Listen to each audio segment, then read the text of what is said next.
नमस्कार dear students. आज हम राजस्थान ओपन बोर्ड के कक्षा 12 हिंदी पार्ट 1 के नोट्स पढ़ने वाले हैं। ये नोट्स बड़े इंपॉर्टेंट है। इससे पहले मेरी छोटी सी बात सुन लो।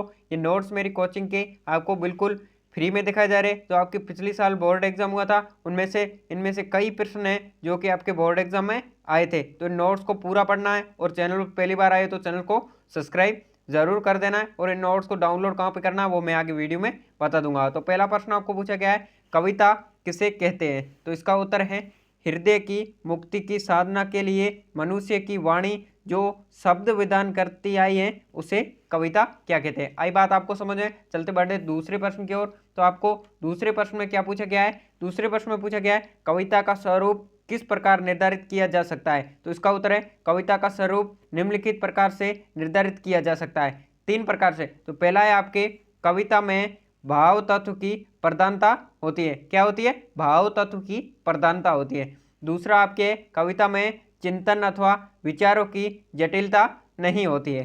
तीसरा आपके है, कविता के मिश्रण से सौंदर्य चित्रण को कविता में सहज और ग्राह्य बनाया जा सकता है।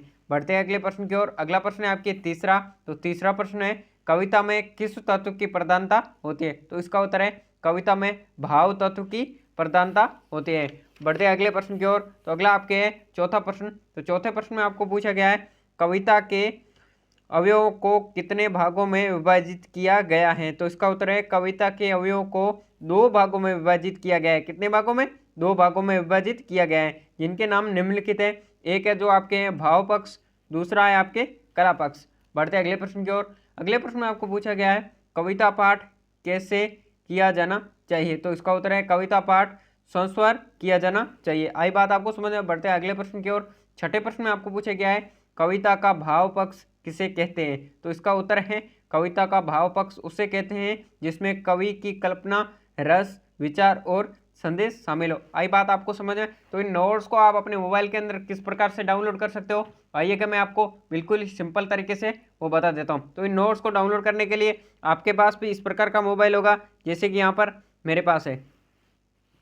तो इसको सिंपली अनलॉक कर देना है और जैसे अनलॉक करोगे तो आपके सामने गूगल को ओपन कर देना है।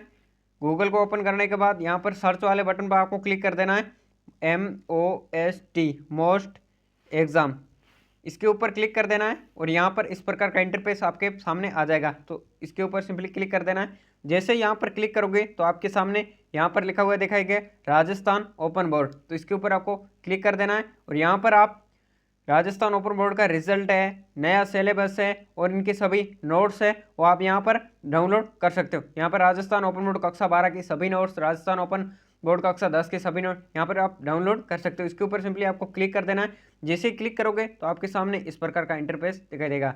हिंदी के नोट्स डाउनलोड करने हैं तो यहाँ पर आपको क्लिक कर देना है। पहले पार्ट के नोट्स है तो यहाँ पर देख सकते हो आप, कविता किसे कहते हैं, जो मैं यहाँ पर अभी यहाँ पर पढ़ा रहा हूँ। तो बढ़ते हैं अगले प्रश्न की ओर। अगले प्रश्न में आपको 7वां प्रश्न है, उसमें आपको पूछा गया है, कविता पढ़ने के लिए किन बातों का ज्ञान होना चाहिए? तो इसका उत्तर है, कविता पढ़ने के लिए उसके रचनात्मक परिवेश, कवि का परिचय, रस, छंद तथा अलंकार आदि का ज्ञान होना आवश्यक है।